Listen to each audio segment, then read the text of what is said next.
আমরা ছিলাম, আমরা আছি, আমরা তো থাকবো, মুছে যাব না। আমরা ছিলাম, আমরা আছি, আমরা তো থাকবো, মুছে যাব না। যতদিন রবে ওই নদী বহমান, রবে ততদিন বেঁচে মোদের এই কাফেলা, এই কাফেলা, এই কাফেলা। আমরা ছিলাম, আমরা আছি, আমরা তো থাকবো, মুছে যাব না। আমরা ছিলাম, আমরা আছি, আমরা তো থাকবো, মুছে যাব না।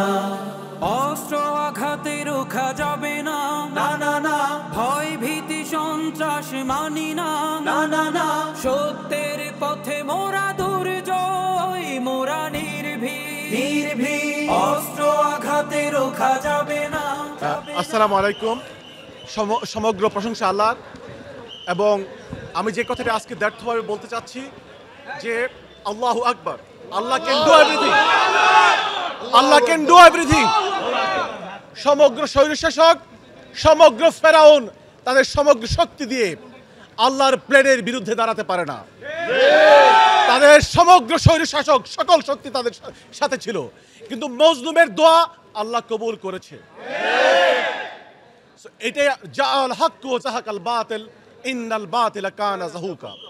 আর সর্বশেষ আমি যে কথাটি বলতে চাই, ইউরিদুনা লিইউতফিউ নূরাল্লাহি, তারা আল্লাহর নূরকে নির্বাপিত করে দিতে চেয়েছিল বাংলার ভূমিকা থেকে। আল্লাহু মুতিম্মু নূরিহি ওয়ালাউ কারিহা কাফিরুন। আল্লাহ তার দ্বীনকে বিজয়ী করবেন, আল্লাহ তার নূরকে উদ্ভাসিত করবেন ইনশাআল্লাহ। আগামী দিনে বাংলাদেশ ইসলামের বিজয় হবে জামাত ইসলামীর নেতৃত্বে ইনশাআল্লাহ। আসসালামু আলাইকুম। প্রিয় দেশবাসী, আসসালামু আলাইকুম ওয়া রাহমাতুল্লাহ। আপনারা ইতিমধ্যে লক্ষ্য করেছেন যে আজকে আমাদের মাঝে উপস্থিত হয়েছেন বাংলাদেশ জামাত ইসলামী ইউরোপের মুখপাত্র, যাকে আপনারা সবসময় মিডিয়ায় দেখেন। আন্তর্জাতিক অপরাধ আদালত বাংলাদেশে যখন প্রহসনের বিচার চলছিল, তখন যিনি ইউরোপ থেকে আমেরিকা, অস্ট্রেলিয়া সহ বিশ্বের বিভিন্ন দেশে এই প্রহসনের নির্বাচনের বিরুদ্ধে ভয়েস রেজ করেছিলেন জামাত ইসলামীর পক্ষ থেকে, সেই আইনজীবী ব্যারিস্টার আবু বকর মোল্লা আজকে অনেক বছর পর নিজের দেশে প্রত্যাবর্তন করেছেন, আলহামদুলিল্লাহ। এখানে উপস্থিত আছেন ঢাকা মহানগরী দক্ষিণের আমির, কেন্দ্রীয় নির্বাহী পরিষদ সদস্য, ইসলামী ছাত্র শিবিরের সাবেক কেন্দ্রীয় সভাপতি জনাব নুরুল ইসলাম বুলবুল।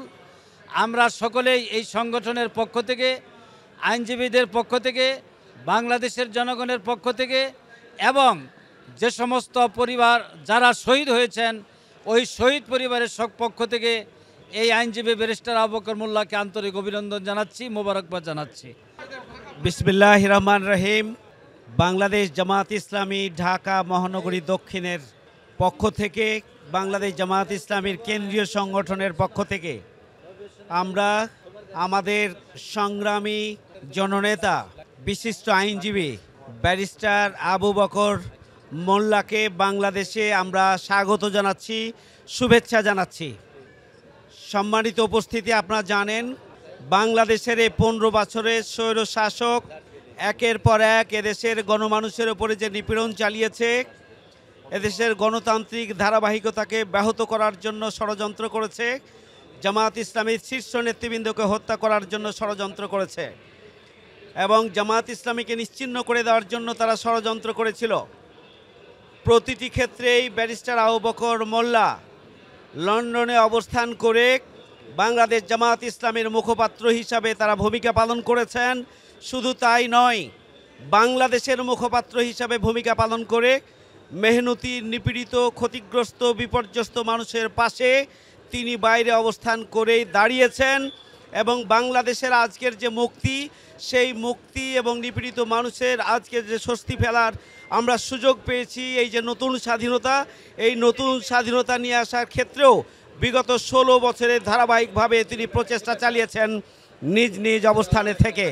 এই জন্য আমরা বাংলাদেশের পক্ষ থেকে, বাংলাদেশ জামাত ইসলামীর পক্ষ থেকে আমরা আন্তরিক শুভেচ্ছা, অভিনন্দন এবং সংগ্রামী মোবারকবাদ জানাচ্ছি।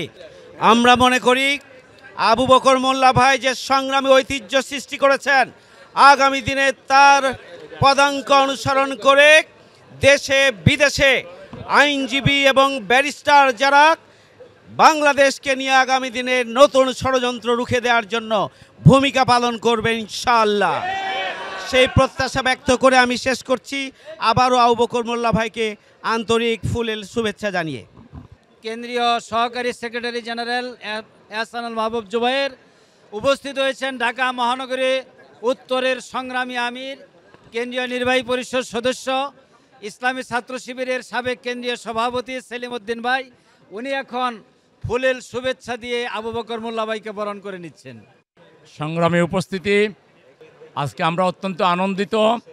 ফ্যাসিবাদ বিরোধী আন্দোলনে যিনি আন্তর্জাতিক অঙ্গনে বীর সেনানীর ভূমিকা পালন করেছেন, আমাদের পক্ষে কথা বলার জন্য যখন আমরা অনেক অভাব বোধ করছিলাম, তখন আমাদের এই প্রিয় ভাই, আমাদের প্রিয় নেতা ব্যারিস্টার আবু বকর মোল্লা আন্তর্জাতিক অঙ্গনে জামাত ইসলামীকে উপস্থাপন করার জন্য, বাংলাদেশে যে গণহত্যা চলছিল, বাংলাদেশে আয়নাগরে যে নির্যাতন হচ্ছিল, তার প্রতিটি ঘটনার প্রতিবাদে তিনি উচ্চকণ্ঠ ছিলেন।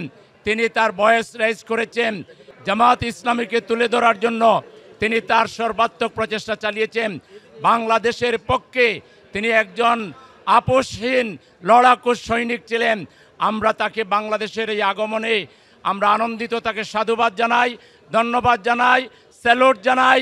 ব্রিটেনবাসীকে, ইউরোপবাসীকে আমরা ধন্যবাদ জানাই যে তারা একজন বীর সৈনিককে আমাদের জন্য বাংলাদেশে পাঠিয়েছে, সেজন্য তাদেরকে ধন্যবাদ জানিয়ে আমার কথা এখানে শেষ করছি। আল্লাহ হাফেজ। আলহামদুলিল্লাহ, আমাদের প্রিয় ভাই ব্যারিস্টার আবু বকর মোল্লাকে স্বাগতম শুভেচ্ছা জানাচ্ছি। দীর্ঘদিন পর তিনি বাংলাদেশে এসেছেন। এলাকা থেকে আপনারা এসেছেন, ঢাকা মহানগর উত্তর এবং ঢাকা মহানগর দক্ষিণে নেতৃবৃন্দ এসেছেন। যেহেতু এইটা একটা গুরুত্বপূর্ণ স্থাপনা, এই জন্য আমরা বেশি সময় থাকবো না। আমাদের কেন্দ্রীয় অফিসে তিনি যাবেন, সেখানে ইনশাল্লাহ আমাদের সম্মানিত নেতৃবৃন্দ থাকবেন, আমরা কথা বলবো। আল্লাহ সুবহানাহু ওয়া তাআলা আমাদেরকে ফেসিবাদ মুক্ত করেছেন, স্বৈরাচার মুক্ত বাংলাদেশ আমরা পেয়েছি, একটি নতুন বাংলাদেশ আমরা পেয়েছি। এই বাংলাদেশকে গড়ার ক্ষেত্রে দেশে এবং প্রবাসে যারা ছিলেন সবাই ভূমিকা পালন করেছেন। আমরা তাদেরকে শ্রদ্ধার সাথে স্মরণ করছি। আল্লাহ সুবহানাহু ওয়া তাআলা যাতে আমাদের এই দেশকে প্রকৃত অর্থেই আমাদের স্বাধীনতাকে আমরা অর্থবহ যাতে করতে পারি। এই দেশ স্বৈরাচার এবং ফ্যাসিস্ট মুক্ত হয়েছে। একটি সুন্দর গণতান্ত্রিক বাংলাদেশ গড়ার জন্যে আমরা সবাই মিলে কাঁধে কাঁধ মিলিয়ে আমরা কাজ করব, সেই প্রত্যাশা ব্যক্ত করে সবাইকে ধন্যবাদ জানিয়ে আমার কথা শেষ করছি। আসসালামু আলাইকুম রহমতুল্লাহ। বিসমিল্লাহির রহমানির রহিম। মহান রবের শুকরিয়া আদায় করছি, যার একান্ত মেহেরবানিতে ফ্যাসিবাদ মুক্ত বাংলাদেশে আজকে যিনি ইউরোপে বসে এদেশের গণমানুষের পক্ষে আওয়াজ তুলেছিলেন, সেই আবু বকর মোল্লা ভাই আমাদের মাটিতে আজকে পদার্পণ করেছেন। ঢাকা সাংবাদিক ইউনিয়নের পক্ষ থেকে আজকে তাকে উষ্ণ অভিনন্দন অভ্যর্থনা জানাচ্ছি। প্রিয় উপস্থিতি, আমি যে কথাটি বলতে চাই, যখন বাংলাদেশের গণমানুষের কণ্ঠকে রুদ্ধ করে দেয়া হয়েছিল, বাংলাদেশের গণমাধ্যমকে রুদ্ধ করে দেয়া হয়েছিল, গণমাধ্যমের কণ্ঠকে স্তব্ধ করে দেয়া হয়েছিল, তখন এদেশের মানুষ, রাজনৈতিক নেতৃবৃন্দ যখন কথা বলতে পারতো না, তখন ঢাকা সাংবাদিক ইউনিয়নের পক্ষ থেকে সাংবাদিকরা যতটুকু আওয়াজ তোলার চেষ্টা করেছে, সেই সাথে সাথে ইউরোপ এবং আমেরিকা থেকে যারা কথা বলেছেন তাদের মধ্যে অন্যতম ব্যক্তিত্ব হচ্ছেন ব্যারিস্টার আবু বকর মোল্লা ভাই। আজকে তার এই আগমনে আমরা সবাই আনন্দিত, মহান রবের শুকরিয়া আদায় করছি, তাকে বাংলাদেশের মাটিতে ধন্যবাদ অভিনন্দন জানাচ্ছি। আসসালামু আলাইকুম ওয়া রাহমাতুল্লাহ। বাতিলের উৎখাতে তাই আমরা বজ্র কঠোর ভাঙবো তাগুতে ঠিকানা। আমরা ছিলাম, আমরা আছি, আমরা তো থাকবো, মুছে যাব না। আমরা ছিলাম, আমরা আছি।